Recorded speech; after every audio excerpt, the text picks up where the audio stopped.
நம்முடைய இந்த நோக்கங்களுக்கு எதிராக இருக்கிறவங்க என்னென்னவோ கனவுகளை கண்டாங்க. இந்த ஒற்றுமையை சிதைக்க முடியுமான்னு பார்த்தாங்க. ஆனா அவங்களுடைய எண்ணங்கள் தான் சிதைஞ்சு போயிருக்கு. நம்முடைய இந்த தோழமை எந்த சக்தியாலும் பிரிக்க முடியாது. ஏன்னா இது எண்ணிக்கைக்காக அமைந்த கூட்டணி அல்ல, எண்ணங்களுக்காக அமைந்திருக்கக்கூடிய கூட்டணி. கொத்தடிமைகளை எல்லாம் ஒண்ணு சேர்த்து அவங்க முதுக ஏறி வருது பாஜக. இடி, ஐடி, சிபிஐ வழக்குகளை காட்டி மிரட்டி அமைக்கப்பட்டிருக்கக்கூடிய அந்த தேர்தல் கூட்டணியோட தேர்தல் பரப்புரைக்கு வந்த மாண்புமிகு மோடி அவர்கள் அதிமுக பேரையே சொல்லல. ஏன் அவர் அதிமுக பேரை சொல்லல தெரியுமா? ஏன்னா அதிமுக என்பது தனி கட்சி கிடையாது, பாஜகவுடைய கிளை அமைப்பு. தமிழ்நாட்டில் எப்படியே தோல்வி உறுதி என்ற காரணத்தால பாஜக அரசும் இந்த பட்ஜெட்லயும் நம்ம புறக்கணிச்சிருக்கிறாங்க.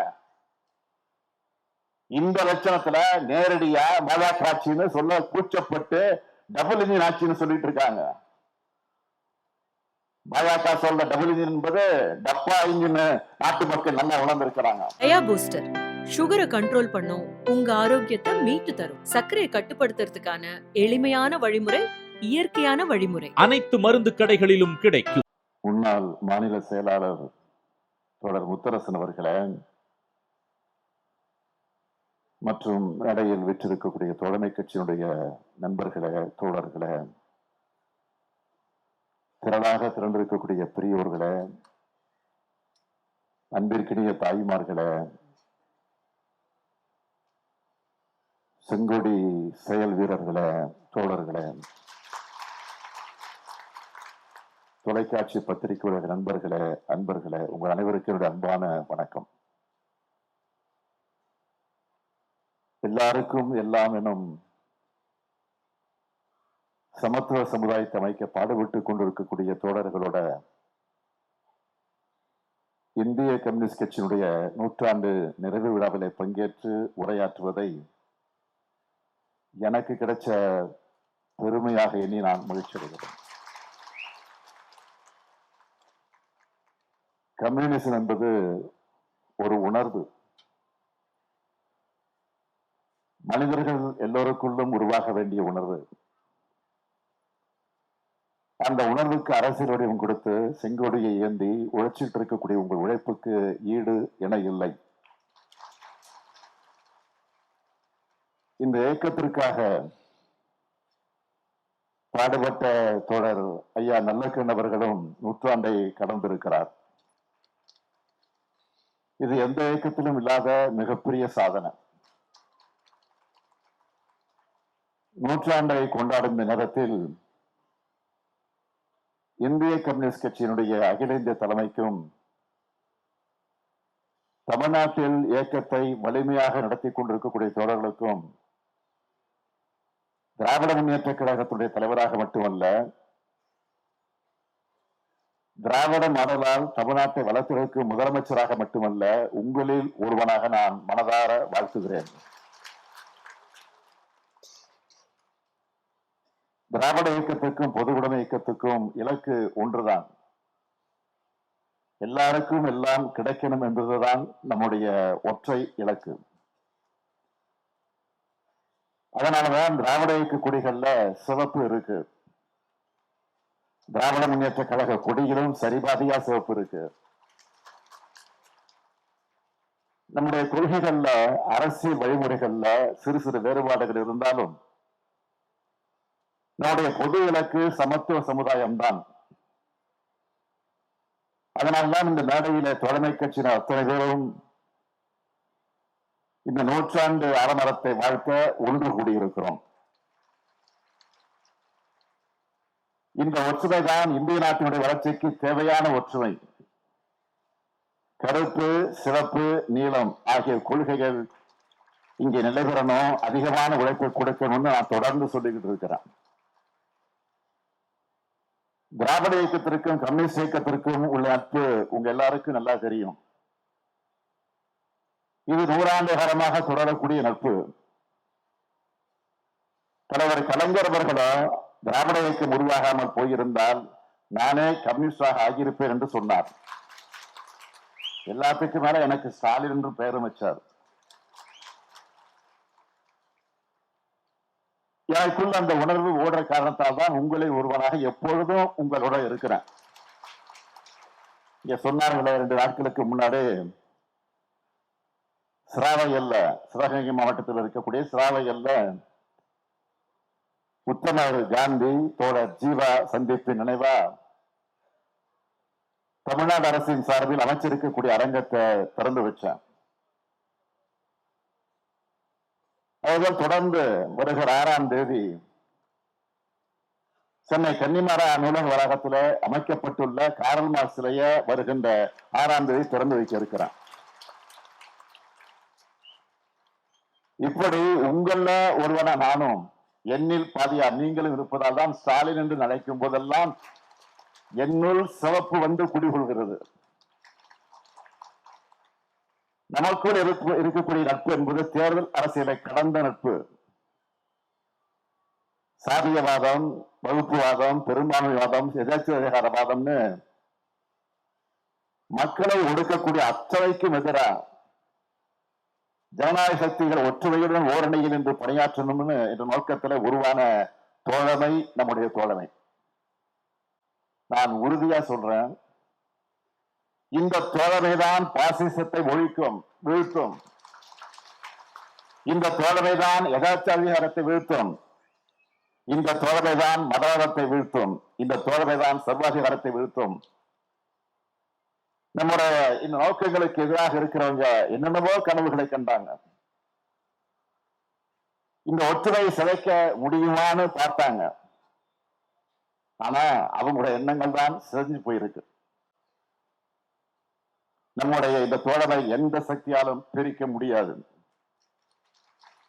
ஏன்னா இது எண்ணிக்கைக்காக அமைந்த கூட்டணி அல்ல, எண்ணங்களுக்காக அமைந்திருக்கக்கூடிய கூட்டணி.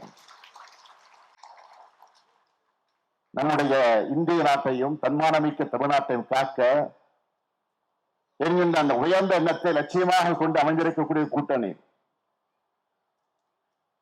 பாசிச பாஜக தன்னுடைய ஆக்டோபஸ் கொடுமையாக எல்லா பக்கமும் நீட்டி கவலைகரம் செஞ்சுட்டு இருக்கு. இந்திய நாடு இதுவரை காப்பாற்றி வைத்த இந்த அனைத்து விடுமைகளையும் சிதைக்கிற செயல ஒன்றிய பாஜக அரசு செஞ்சுக்கிட்டு இருக்கு. இந்திய அரசியல் சட்டத்தோட கோட்பாடுகளை தங்களுக்கு ஏற்ற மாதிரி சிதைக்கிற வேலையில ஈடுபட்டு வராங்க. வேற்றுமையில ஒற்றுமை அழிச்சு ஒற்றுமை தன்மை கொண்ட நாடா மாற்ற நினைக்கிறாங்க.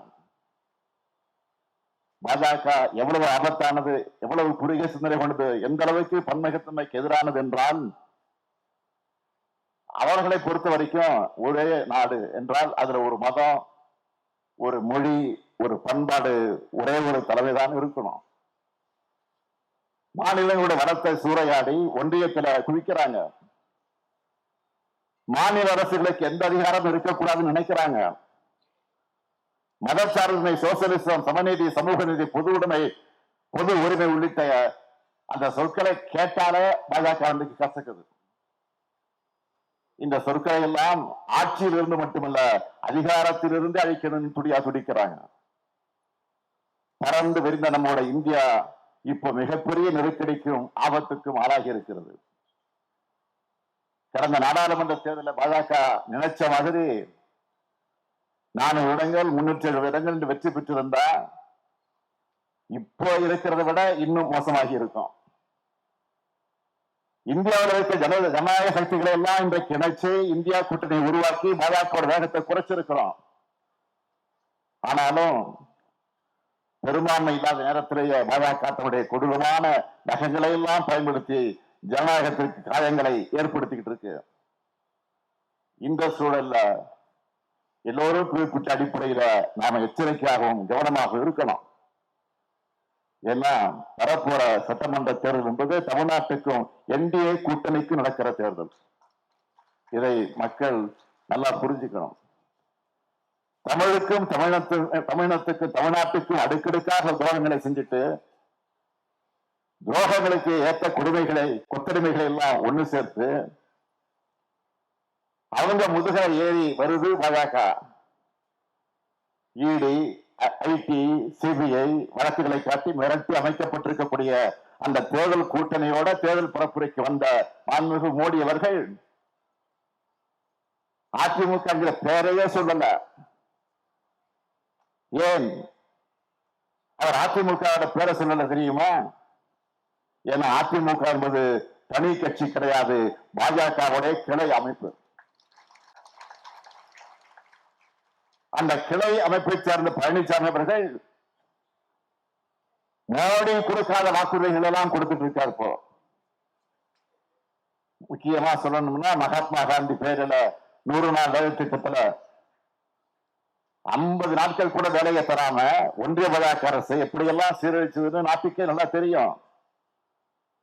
இப்போ தேசத்தின் காந்தியுடைய பெயரை அழிச்சிருக்கக்கூடிய திட்டத்துல 125 நாட்கள் வேலை தரப்போதா பாஜக சொல்லுது. ஆனா பழனிசாமி என்ன சொல்றாரு? 150 நாட்கள் வேலை தரணும் முதலாளிகளே. அந்த முதலாளிகள் மிஞ்சக்கூடிய அளவிற்கு பர்ஃபார்மன்ஸ இன்னைக்கு பண்ணிட்டு இருக்காரு அவரு. தமிழ்நாட்டில் எப்படியோ தோல்வி உறுதி என்ற காரணத்தால பாஜக அரசும் இந்த பட்ஜெட்லயும் நம்ம புறக்கணிச்சிருக்கிறாங்க. இந்த லட்சணத்துல நேரடியா பாஜக ஆட்சின்னு சொல்ல கூச்சப்பட்டு டபுள் இன்ஜின் ஆட்சின்னு சொல்லிட்டு இருக்காங்க. பாஜக சொல்ற டபுள் இன்ஜின் என்பது டப்பா இன்ஜின் நாட்டு மக்கள் நல்லா உணர்ந்திருக்கிறாங்க. எடுத்துக்காட்டுக்கு சொல்றேன், போதை மருந்து கிடத்தலாம் பாஜக ஆளக்கூடிய குஜராத்தை பாருங்க. குற்ற சம்பவங்களா பாஜக ஆளக்கூடிய உத்தரப்பிரதேசத்தை பாருங்க. மாநிலமே பற்றி எரிகிறதா பார்க்கணுமா? பாஜக ஆட்சி செஞ்ச மணிப்பூரை பாருங்க.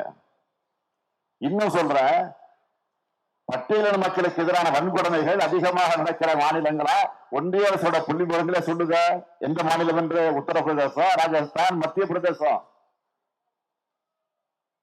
இந்த 3 மாநிலங்களே பாஜக ஆண்டு கொண்டிருக்கிறது, ஆட்சி நடத்தி கொண்டிருக்கிறது. சரி, முதல் 3 மாநிலங்கள் மட்டும்தாங்க. அடுத்த 3 இடங்கள் இருக்கிறது யாரு? பீகார், ஒடிசா, மகாராஷ்டிரா. இந்த 3 மாநிலங்களே பாஜக ஆட்சியில் இருக்கு. இதுதான் டப்பா என்ஜினுடைய லட்சணம். நாட்டுக்கு முன்னோடியான திட்டங்களை தமிழ்நாட்டை பொறுத்த வரைக்கும் நாம் இன்றைக்கு செயல்படுத்திக்கிட்டு இருக்கிறோம். அதிகமான வளர்ச்சி அடைந்த மாநிலமா தமிழ்நாட்டை திராவிட மாடல் உயர்த்தி இருக்கு. இங்க பாஜக டப்பா என்ஜினுக்கு வேலையே கிடையாது. இதே உணவைத்தான் மக்களுடைய முகங்கள்ல மகிழ்ச்சியா நான் பார்க்கிறேன். அண்மையில இந்தியா டுடே பத்திரிகை சி ஓட்டர்ஸ் நிறுவனம் இணைஞ்சு நடத்தின கருத்து கணிப்புல நம்முடைய கூட்டணி 45 விழுக்காடு ஆதரவோடு முன்னிலையில் இருக்கிறதாக சொல்லி இருக்கிறாங்க. நான் உறுதியா சொல்றேன், நமக்கான ஆதரவு நிச்சயம் இன்னும் கூடுதலாகத்தான் இருக்கும். கருத்து திணிப்புக்கு எல்லாத்தையும் அதில் நம்ம கவனத்தை செலுத்தி நம்முடைய எண்ணத்தை சிதற விட்டு வேண்டாம், மெத்தனமா இருந்துட வேண்டாம். மக்களோட இணைஞ்சு நம்முடைய பயணத்தை தொடர்ந்துகிட்டே இருக்கணும்.